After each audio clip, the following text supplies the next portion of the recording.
Have you ever been so afraid to fail that you decided not to try at all?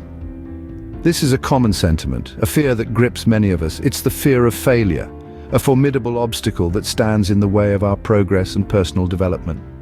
It's as if we're shackled, bound by the chains of our own apprehensions, leaving us stuck in a place of comfort, but also stagnation. You see, the fear of failure doesn't discriminate. It's a universal experience, affecting everyone from a novice embarking on a new journey to the most successful among us.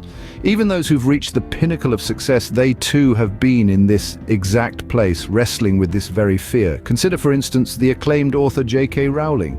Yes, even she had to face and overcome her own fear of failure. And her story is a testament to the fact that the fear of failure, while powerful, is not insurmountable. Before she became the famous author of the Harry Potter series, J.K. Rowling was a single mother living on welfare. This was a woman who knew hardship, who had tasted the bitter tang of failure, and yet she held a dream, a story that needed to be told. Rowling's path to success was not an easy one.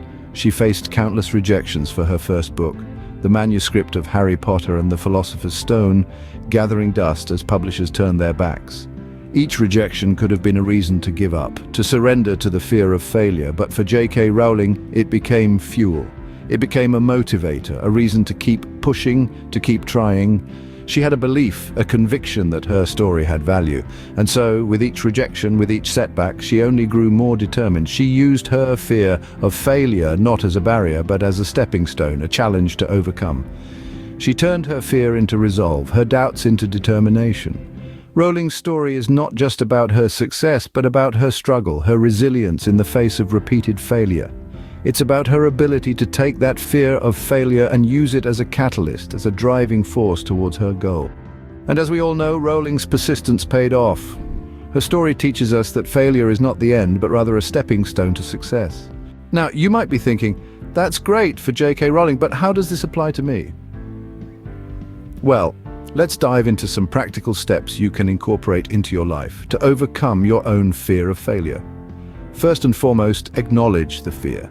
It's okay to be afraid, it's a natural human emotion, but don't let it paralyze you.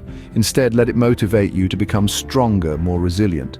Next, understand that failure is part of the process. It's not a roadblock, but rather a stepping stone on the path to success. Every misstep is an opportunity to learn, to grow, to adapt. It's a chance to reassess your approach and come back even stronger. Think of failure not as the end, but as a learning opportunity. Each time you fail, you gain invaluable knowledge and experience that you can use to your advantage in the future. It's not about falling down, it's about getting back up, dusting yourself off and using what you've learned to move forward. And finally, remember this: every successful person has faced failure at some point. The likes of Albert Einstein, Thomas Edison, and yes, J.K. Rowling all experienced failure before they achieved their monumental success. They didn't let their failures define them, and neither should you. Remember, every successful person has faced failure at some point. It's not about never failing, it's about never giving up.